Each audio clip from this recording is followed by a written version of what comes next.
Hey everybody, Weston Kieschnick here, author of the Educator's Atlas. We have to talk about engagement. Why? There's an engagement crisis in our schools. Kids are less engaged with teaching and learning than they ever have before. Now, if we're going to address this crisis, we have to come to consensus about what we even mean when we talk about engagement. Hear me clearly. Too often, people use the word engagement and fun as though they are synonyms. Hear me, those two things are not the same. We are not in the business of edutainment. I have no interest whatsoever in helping people become the fun teacher. I do have abundant interest in helping people become the more engaging teacher. Now, if we're going to do that, we have to come to consensus about what we even mean when we talk about engagement. Here's how I define engagement. Here's how you know if kids are engaged. Engagement is defined as curiosity, participation, and the desire to persevere. If those three things are present, then we know kids are engaged. If kids are curious, if they're participating at a high level, and if they have a desire to persevere regardless of the level of rigor in the task. Now, how do we get to engagement? How do we talk about engagement in a way that makes sense not only for children, but for us? Let me ask you a couple of questions and stick with me for just a moment. Answer me this. What does Adele's Rolling in the Deep, Prince's song, When Doves Cry, Bob Marley's song, No Woman, No Cry, Nirvana's Smell Like Teen Spirit, and God Only Knows by the Beach Boys. What do those 5 songs have in common? Now, as you're thinking about it, there's a lot of things. They're all hits. They're all music, depending on how old you are watching this video. Some of you are like, those songs are all older than anything I listen to. Here's what's interesting. If we're going to talk about engagement, let's think about those moments in our lives when we seek out engagement, opportunities to be curious and participate and persevere. Think about the times when we seek about engagement. It's in the music that we listen to. It's in the movies that we watch, the books that we read, the jokes and the stories that we're told. And what I need you to understand is that engagement is formulaic. Think about those 5 songs that I just talked to you about. Here's what's interesting. All 5 of those songs appear on a list from a survey done by Rolling Stone magazine. Rolling Stone wanted to discover what are the most iconic, most beloved, and most recognizable songs of all time. And they put out this giant list of what they discovered were the top, most iconic, most recognizable, and most beloved songs of all time. All 5 of those songs are on that list. Now, I'm way less interested in that list, and I'm way more interested in what happened after Rolling Stone put out that list. After Rolling Stone put out that list, researchers wanted to know if there was a formula to writing a hit song. And here's what they discovered.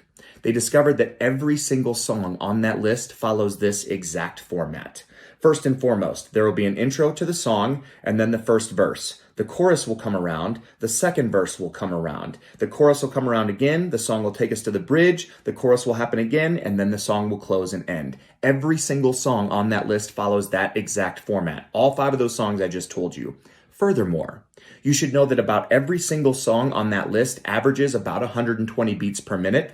Every single song on that list only has about 6 to 8 chord changes, and every single song on that list has about 500 beats per song. Again, why do I share this with you? Because we have to understand engagement is formulaic.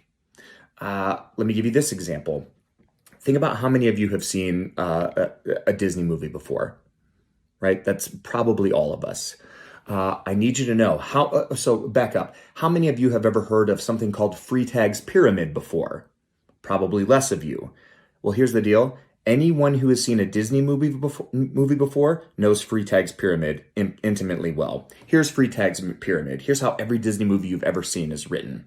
There is exposition, there's an inciting incident, and then there will be a rising action in the movie. There will be a climactic moment, a falling action, and then a resolution. Every single Disney movie you've ever seen follows that exact flow. Take The Lion King, for example. There's exposition. The movie starts out, Mufasa is explaining to Simba, everything the light touches will be yours. What is that? That's exposition. And then there's an inciting incident. Spoiler alert, my friends. Mufasa is killed in the stampede. That's the inciting incident in the movie. And then the rising action. Hakuna Matata, Everything's going to be fine. Simba's just going to leave the Pride Lands. He's going to go meet his friends Timon and Pumbaa, and then the movie's going to end. But we know that's not how the movie's going to end. All of that is leading to a climactic moment, the final face-off between Simba and Scar. And then there is a falling action. My friends, they don't even hide it. Think about what happens to Scar at the end of the movie The Lion King. He falls. Any of you who have seen Beauty and the Beast before, what happens to Gaston at the end of the movie? He falls. Those of you who have seen the movie Tangled, what happens to Mother Gothel at the end of the movie? She falls. What about the witch at the end of Snow White?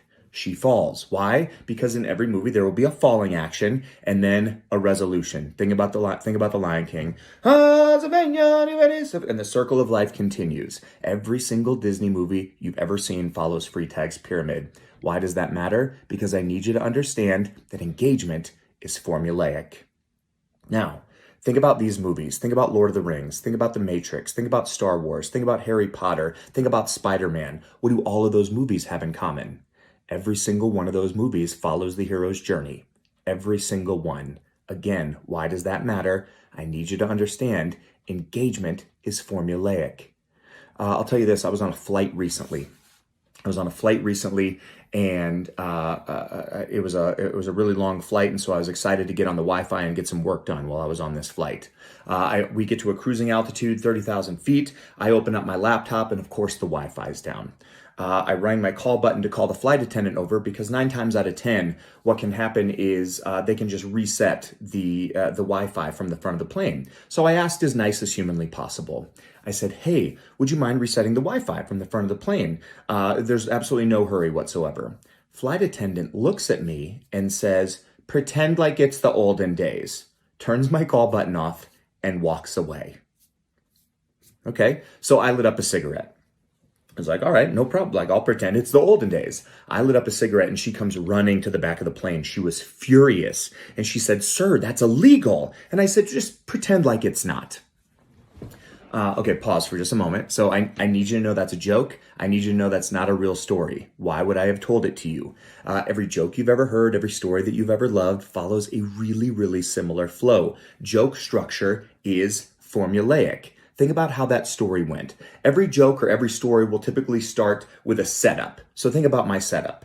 I was on a flight recently. That's just a setup. And then there's an assumption. You will develop an assumption about where I'm taking this story. I told you I was on a flight. You developed an assumption about where I'm going. I don't care where that assumption takes you. Why? Because then, boom, I'm going to shatter that assumption. She turns off my call button and says, pretend like it's the olden days. Assumption shattered, and then bang, right after we shatter the assumption, punchline, so I lit up a cigarette. Every joke you've heard, every story you love, every movie you've seen, every song that you've listened to, by and large, follows a very clear and very succinct formula. Why on earth would I talk about these things when I talk about engagement? Because if engagement is formulaic, as educators, we have to understand what is our version of Freytag's pyramid? What is our hero's journey? How do we create formulaic engagement in the classroom so that kids are curious, they're participating, and they have a desire to persevere? That's what the Educator's Atlas is. The Educator's Atlas is our version of the hero's journey. It's our Freytag's pyramid. It's our song structure. It's how we take the great things that we have going on with kids and we stick them together in a way that's engaging. Atlas is just an acronym for attention, transition, lesson, activity, summation. I have spent the last 15 years trying to figure out what it is that great educators who are at their most engaging, do different, and here's what it is. All they do is they understand that engagement is formulaic. They walk in and they capture and hold student attention. And there's only a handful of ways to do that. They ask enrolling questions. They show a video clip. They use mnemonics, games or challenges or stories. That's what they do. They walk in and they capture and hold student attention, and then they are masters of the transitional phrase. The transitional phrase is just a pivot moment. It's a moment where we transition from the seemingly unrelated, the attention getter, to the L, the lesson that we want to teach our kids. Capture and hold student attention, use a transitional phrase, and then the L, lesson. Teach a clear and concise lesson. Recognize that we don't always have to be the oracle, the delivery mode through which that lesson is delivered. Ask ourselves, is it going to be explicit direct instruction? Are kids going to do a close read? Are they going to listen to a podcast? Is there going to be a video clip that they watch? Whatever it is, it has to be clear and it has to be concise. Attention, transition, lesson, and then the next A stands for activity. There has to be a doing thing. It's not enough just to lay information at children's feet and call our work done. This is where those instructional strategies that John Hattie always talks about comes into play. We have to ask ourselves, after we deliver a lesson, what are kids going to do? Are they going to engage in a jigsaw activity? Are they going to do a think, pair, share, a class discussion, some problem solving teaching? What are kids going to do? How are they going to get their heads and their hands around the content in ways that weren't possible before? This is also where ed tech comes into play. Attention, transition, lesson, activity, and last but not least, summation. Notice what I didn't say. I didn't say summative assessment. Summation. We have to be cognizant when kids are walking out of the room, what will they feel on their way out? Learning is sticky when it is tied to emotion. Think about your most memorable experiences in life. They are tied to emotions. They are tied to moments when you felt happy, when you felt joy, when you felt sadness, when you felt grief, when you felt anger. And so let's ask ourselves, what is the emotion kids are going to feel when they walk out the door? And we have to be cognizant of those things. Why? Because engagement matters. Engagement, we know that engagement reduces feelings of isolation, and we know that engagement improves learning and performance in almost every single academic category. It can't just be a periphery element. It has to be part of the main event. And we have to understand that engagement matters because how kids feel at the start of a lesson and at the end of a lesson also matters. And put eyes on me and hear me clearly before we end our time together. My friends, the feeling kids feel when they walk into our classrooms cannot be boredom, and the feeling they feel when they walk out cannot be failure. Let's engage them from start to finish, but let's understand we don't have to just sit in front of a blank piece of paper and hope that engagement magically appears. It's not what creative people do. It's not what engaging people do in almost any other field. Let's dial into our version of the hero's journey, our version of Freytag's pyramid. Remember, attention, transition, lesson, activity, and summation. Thank you guys so much for being with me for a short amount of time. Thanks for all you do on behalf of kids. Thank you for all that you continue to do for kids, all that you've done in the past on behalf of kids. And we'll see you next time. Be well.